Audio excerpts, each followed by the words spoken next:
პირველი უცხოელი მეცნიერი, რომელიც ამბობდა, რომ საყდრისი უძველესი ოქროს მაღაროა, კვლავ პირველი უცხოელია, რომელიც ამბობს, რომ საყდრის აღარაფერი ეშველება.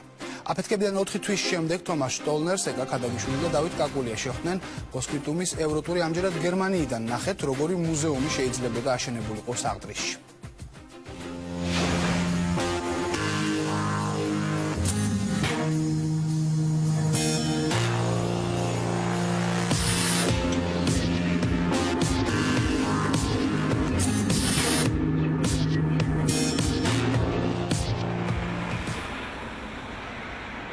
ეს ხედია დასავლეთ გერმანიაზე. ჰორიზონტი ინდუსტრიულ ქალაქს ეკუთვნის.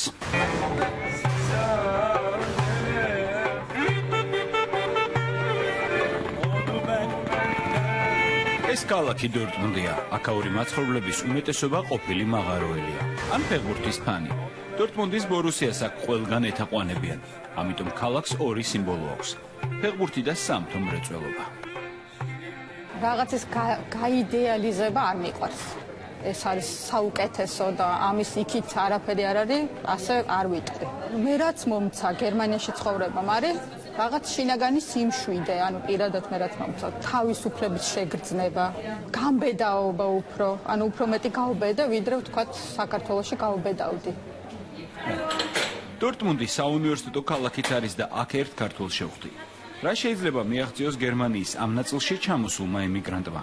ამაზე ცოტა მოგვიანებით. მანამდე კი ტურისტულ სანახაობად ქცეული ყოფილი ინდუსტრიული ქალაქი დავათვალიეროთ.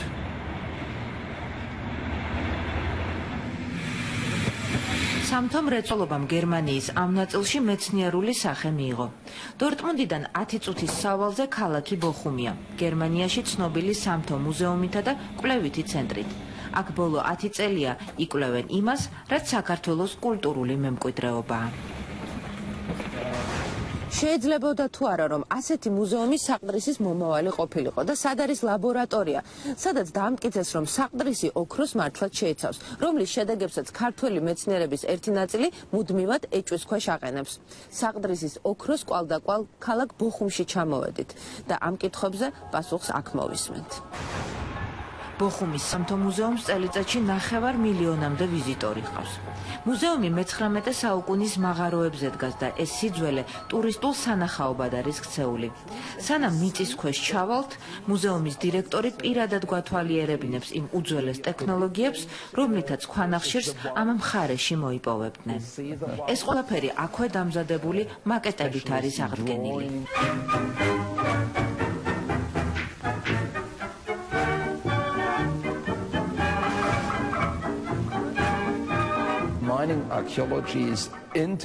მუზეუმი დღეს ცნობილია სამთო არქეოლოგიით. ჩვენი სამეცნიერო კვლევითი ცენტრი მსოფლიოში განთქმულია. ვიკვლევთ არქეომეტალურგიას და აქ ყველაფერს პრაქტიკულად შეიძლება გაეცნოთ, ამიტომ აქ ნებისმიერი ასაკის ვიზიტორი მოდის. ეს ყველაფერი კი სულ საუკუნეზე ოდნავ მეტის არის. ბოხუმის კვლევით ცენტრს უფრო დიდი სიამაყე აქვს. ამ სიამაყეს მსოფლიოში ყველაზე ძველი ოქროს მაღარო, საყდრისი ყაჩაღიანის ბორცვი ჰქვია. ეს კი პროფესორი ტომას შტოლნერია, რომელმაც ბოლო 10 წელი საყდრისის კვლევებს მიუძღვნა.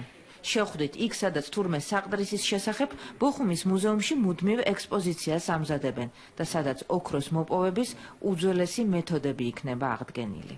საყდრისზე იმდენი კვლევა გვაქვს ჩატარებული, რომ დროა საზოგადოებას გაუზიაროთ.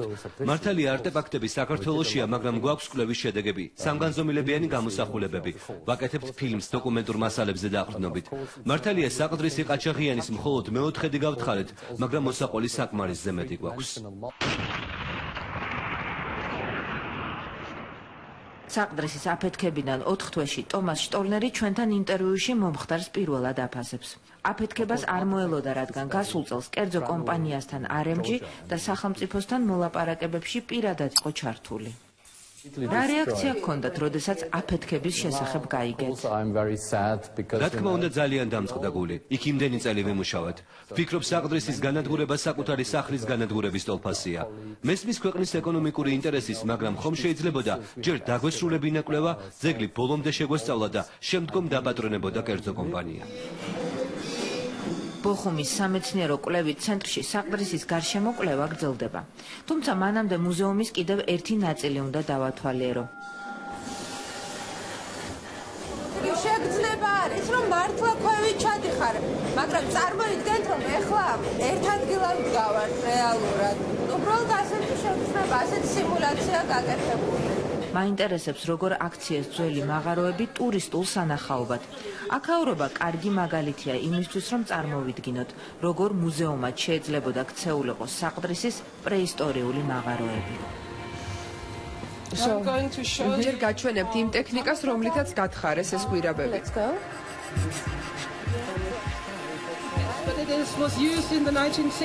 ეს მანქანა აქ 1960-იანი წლებიდან დგას. მუზეუმმა ის სიმბოლურ ფასად ერთ გერმანულ მარკად შეიძინა. ეს არის გვირაბის მჭრელი მანქანა, რომელიც თურმე 1960 წლამდე მუშაობდა და შემდეგ გადმოიტანეს ამ მუზეუმში და დღეს არის უკვე სამუზეუმო ექსპონატი.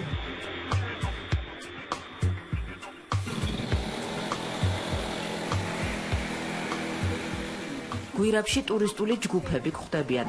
აქ მოდიან როგორც უფროსები, ასევე ბავშვები. მართალია ეს მაღარო 50 წელია აღარ ფუნქციონირებს, მაგრამ შესაძლებელია მუშების მძიმე ყოფა საკუთარ თავზეც გამოსცადო. მძიმე სრული ამ სიტყვის მნიშვნელობით. So how you make like this? It's so heavy. ვაიმე, ისეთი მძიმეა. რა შრომის ფასად და რა ხერხებით მოიპოვებდნენ ძველად ქვანახშირს, აქ ადვილი წარმოსადგენია. მუზეუმში შინაური ცხოველების შრომაცაა დაფასებული. ქვანახშირით დატვირთული ვაგონების გასატანად ცხენის ძალას იყენებდნენ. მაღაროებში თავლები იყო მოწყობილი, რადგან მიწის ზევით ცხენების ტრანსპორტირება რთული იყო. ამიტომ ისინი მიწის ქვეშ ცხოვრობდნენ და ეს მულიაჟიც მათ საპატივცემულოდ დავდგით.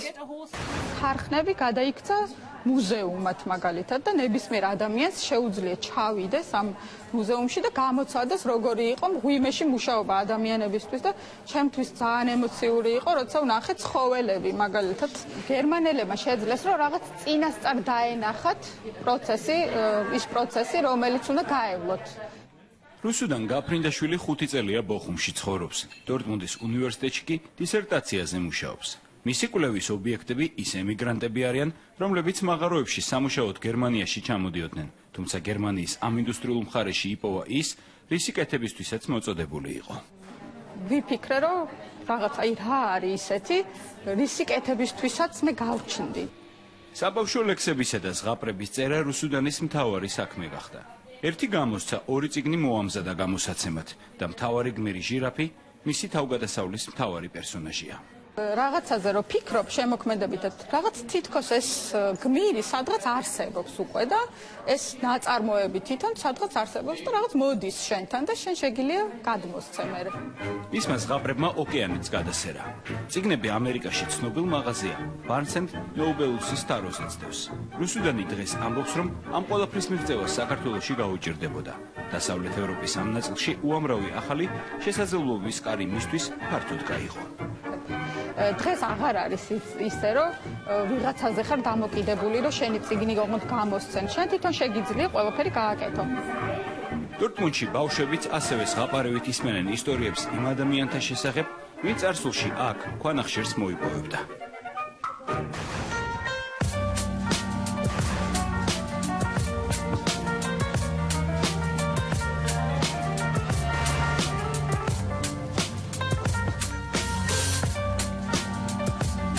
საქართველოსგან და პოსტსაბჭოთა ქვეყნებისგან გაცხოვებით გერმანიას გაჩერებული ქარხნები არ დაუგრევია ისინი. მან მუზეუმად გადააკეთა. თუ კი ადრე ეს საწარმოები ქვანახშირის მოპოვებით ირჩენდნენ თავს, ახლა ისინი ფულს ტურიზმის საშუალებით პოულობენ.